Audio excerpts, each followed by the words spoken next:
Seguiamo per gli ultimi 500 metri, veramente attenzione. Un corridore solo al comando e qui voglio sentire un applauso calorosissimo. Sentiti.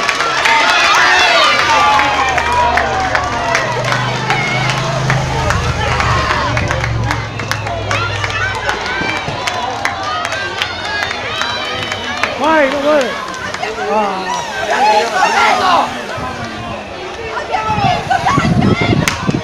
Applauso per tutti.